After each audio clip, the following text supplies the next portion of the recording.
Because the UK held the territory for decades, and as C.Y. Leung pointed out just recently, reminding the British government, it never gave Hong Kong democracy. All the way, as he said, all the way until the last day of British rule in Hong Kong, the British government never gave the territory democracy. Well, let me just unpick that for a moment. And the idea that C.Y. Leung should be regretting that is for the birds. I mean, he was always opposed. But is the UK in a position to criticise? Yes, and I'll tell you why. Hong Kong was different from any other colony. We weren't in a position where we were preparing it for independence, because part of it was held on a lease and it was always being returned to China. And when in the 50s and 60s, occasionally, British governments used to talk about a faster pace of democratization in Hong Kong, the Chinese, including Zhou Enlai on one occasion, said you can't do that. If you do that, people in Hong Kong will get the impression they're being prepared for independence, and they're not. They're coming back to the motherland, quote unquote. In the 1980s, however, partly because of the joint declaration and partly because people said, well, if there isn't going to be an arbitration mechanism, we better do something about democracy, we did start to pick up the pace of democratization, and the number of directly elected seats was increased. It is true that when I was rubbished and lambasted as a sinner for 1,000 generations, for somebody who'd done nameless things with President Clinton, I never quite understood that one, when I was being lambasted for allegedly producing democracy, the democracy I produced was pretty limited because it was constrained by the joint declaration and the basic law.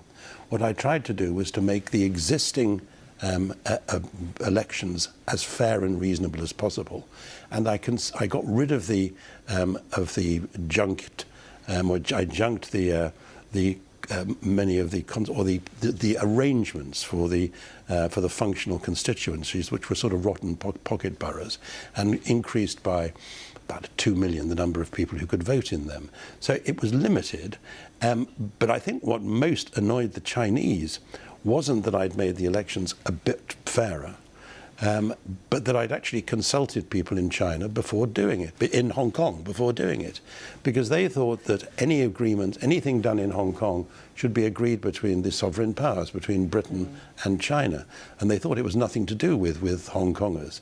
But I insisted, for reasons we can discuss if you like later, that it should be discussed first of all with people in Hong Kong, and they should know what was going to happen. Indeed, but you're saying you were tied, that the UK could not have introduced democracy at the scale and at the timing that it wanted to.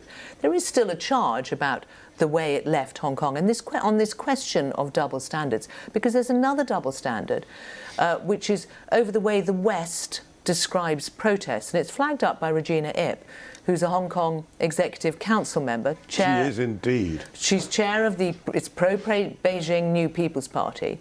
She said this week, and she was drawing a comparison between protests in Hong Kong and the attack on the US Capitol earlier on January the 6th, where she said, Western media and politicians called the Capitol attack an insurrection, but talk of Hong Kong riots as a fight for freedom and a beautiful sight. Now, she sees the national security law as restoring order, peace and security. It is a different perspective. Well, it is true that whenever we do something like the appalling events on the January the 6th in Washington, the Chinese will take that as an example of double standards in Western democracies, and they're not entirely wrong to say that. I think the main weakness in developing our arguments with totalitarian states everywhere, and make no mistake, China is a totalitarian state, when we as democracies don't behave as we should, that is something they can score on. But just remember what the demonstrations in 2019 were about.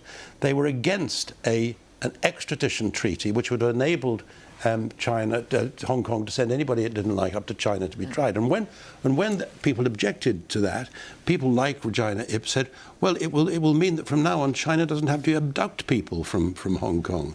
2 million people were on the streets. 2 million people, and they weren't dealt with by discussion. They were dealt with tear gas and plastic bullet rounds and tasers.